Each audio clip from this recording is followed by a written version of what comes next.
দক্ষিণ এশিয়ার রাজনীতিতে ফের এক নতুন জল্পনা। তুরস্কের সংবাদ মাধ্যম ইয়েনি শাফাক এর একটি বিস্ফোরক রিপোর্টে দাবি করা হয়েছে সৌদি আরব, তুরস্ক ও পাকিস্তানের উদীয়মান প্রতিরক্ষা জোটে যুক্ত হতে পারে বাংলাদেশ, যাকে অনেকে বলছেন নতুন এক ইসলামিক ন্যাটো।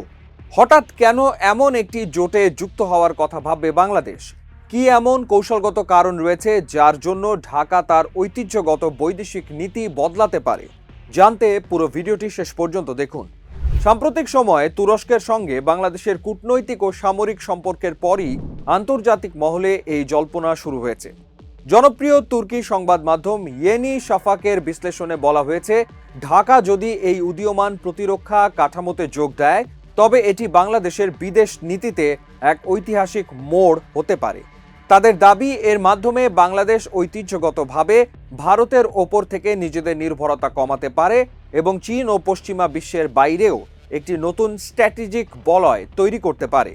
তবে এটি সরাসরি কোনো দেশের বিরুদ্ধে পদক্ষেপ নয়, বরং বাংলাদেশের নিজস্ব ভূ রাজনৈতিক অবস্থান বদলানোর একটি প্রয়াস মাত্র।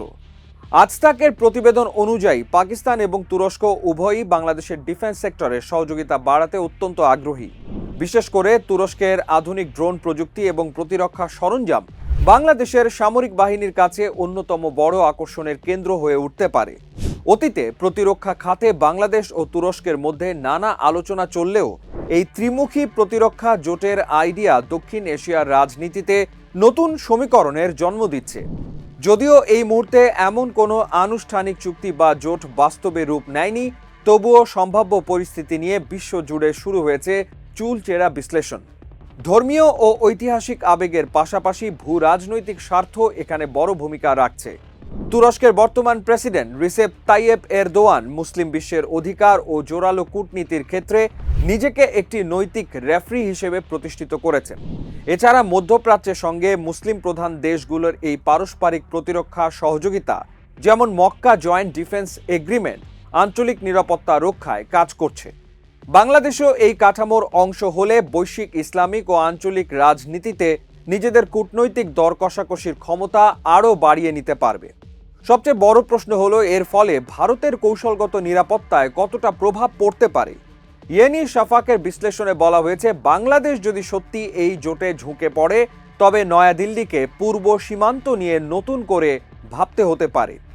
এর সরাসরি প্রভাব পড়তে পারে 4096 কিলোমিটার দীর্ঘ ভারত বাংলাদেশ সীমান্ত নিরাপত্তার ওপর, দুই দেশের মধ্যকার দ্বিপাক্ষিক বাণিজ্য ও নদীর জল বন্টনের মতো সংবেদনশীল বিষয়ে এবং বঙ্গোপসাগরে আঞ্চলিক আধিপত্য বিস্তারের লড়াইয়ে।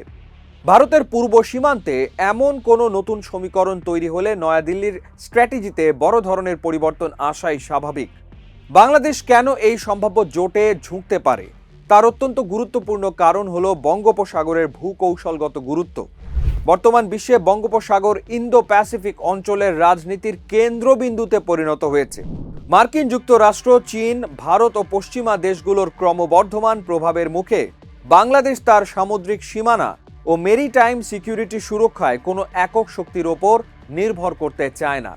তুরস্ক ও মধ্যপ্রাচ্যের দেশগুলোর সঙ্গে প্রতিরক্ষা ও কৌশলগত সম্পর্ক বাড়লে বাংলাদেশ বঙ্গোপসাগরে নিজের ভূ রাজনৈতিক দর কষাকষির ক্ষমতা বহুগুণ বাড়িয়ে নিতে পারবে, যা বৈশ্বিক শক্তিগুলোর সাথে ভারসাম্য বজায় রাখতে ঢাকাকে বাড়তি কূটনৈতিক সুবিধা দেবে। অবশ্য এই পুরো বিষয়টি এখনো পর্যন্ত ইয়েনি শাফাকের বিশ্লেষণ এবং জল্পনার পর্যায়েই রয়েছে। বাংলাদেশ আনুষ্ঠানিকভাবে এমন কোনো সামরিক জোটে যোগ দেয়নি, তবে এই কারণগুলো স্পষ্ট করে দেয় যে পরিবর্তনশীল বিশ্ব পরিস্থিতিতে বাংলাদেশ এখন নিজের স্বার্থকে সবার উপরে রেখে স্বাধীন ও বহুমুখী কূটনীতির পথ বেছে নিতে চাইছে।